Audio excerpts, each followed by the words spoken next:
Assalamualaikum warahmatullahi wabarakatuh. Perkenalkan, nama saya Syifa Sutisna. Di sini saya akan membacakan carpon tentang kisah Sangkuriang jeung Dayang Sumbi. Di hiji poe anu cerah, di hiji kampung nu jauh ti kota, hirup hiji budak ngora anu bogoh ka salira sorangan. Ngaran anjeunna teh Sangkuriang. Sangkuriang teh hiji budak anu boga pangabisa luar biasa dina ngarancang jeung ngawangun. Anjeunna sok ngarancang jembatan, imah jeung rupa-rupa hal anu can kungsi kapikir ku jalma sejan. Tapi anu mata kajadikeun anjeunna beda teh nyaeta rasa asihna ka indungna Dayang Sumbi.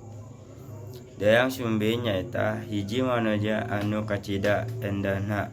Anjeunna teh paragi dewasa jeung boga rasa welas asih anu jero ka sadaya makhluk. Sanajan kitu, aya hiji hal anu teu kaharti ku Sangkuriang. Nyaeta kumaha bisa Dayang Sumbi tetep ngajaga kabagjaan hirupna dina kasieun jeung kasangsaraan.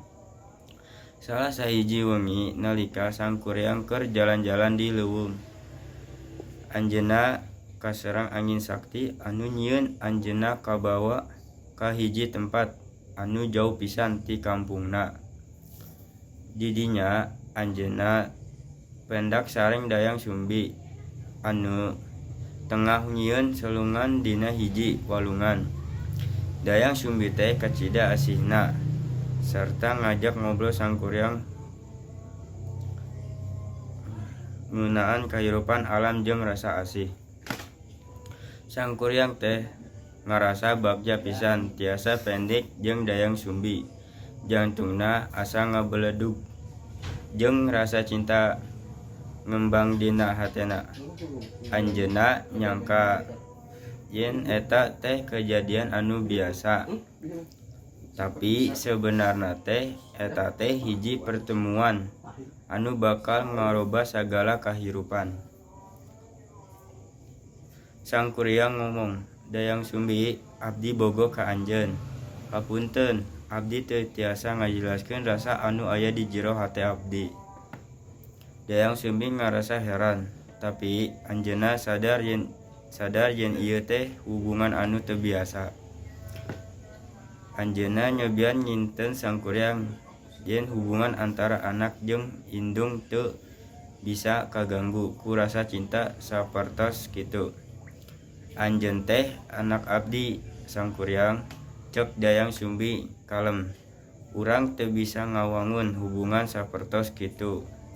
Sangkuriang nahan hatena, tapi hatena tetep ngahiung ku rasa cinta. Anjeunna ngarasa yen salametna bakal gumantung karena eta cinta, sarta ngalaman laku nu panjang pikeun meunangkeun hate Dayang Sumbi. Salami sababaraha taun, Sangkuriang ngawangun hiji hal anu luar biasa. Anjeunna ngawangun hiji gunung jangkung anu ngarupakeun simbol cinta ka Dayang Sumbi. Gunung eta dipasrahkeun ku Sangkuriang supaya bisa jadi lambang perjuanganna. Sanajan geus ngajauhan sagala rintangan, jantung Sangkuriang tetap ajeg dina hiji hal, Dayang Sumbi. Tapi nalika Dayang Sumbi ningali gunung anu disieun ku Sangkuriang, hatena kucewa. Anjeunna ngarasa yen ieu teh henteu bener.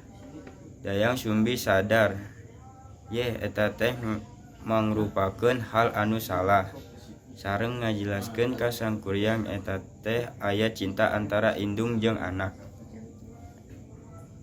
Sangkuriang ngalaman kuciwa anu jeruk. Dina hatena anjeunna ngingetkeun yen cinta teh teu bisa ditengkeun ku waktu atawa jarak. Anjeunna ningali gunung anu dijieunana jeung ngucapkeun, "Kuring moal ngatepkeun ieu. Cinta ieu bakal nyanghareupan sagala rintangan." Dayang Sumbi narima kasalahan anu parantos kajadian.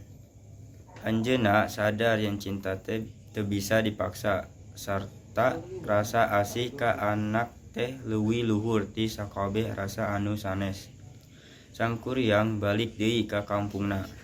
Kalayan hate anu pinuh ku palajaran, anjeunna sadar yen cinta teh henteu kudu dipaksakeun. Sarta yen kebagjaan sabenerna asalna tina rasa ulas asih anu tulus. Sang kuryang anu geus ngarasa kuciwa terus ngalayangkeun rasa hatena ka leuweung. Di leuweung anu jauh ti kampung, anjeunna mendakan hiji tempat anu sepi sareng tenang. Tempat ieu ngajadikeun hatena langkung bisa nampa sadaya anu geus kajadian. Di tempat eta, sang kuryang linggah dina batu anu agung. Angin ti gunung hembus lemah-lemah, ngahasilkeun suara anu leres-leres hening. Anjeunna sadar yen hirup teh kadang tiasa nembus kabeh perkara anu henteu bisa diprediksi.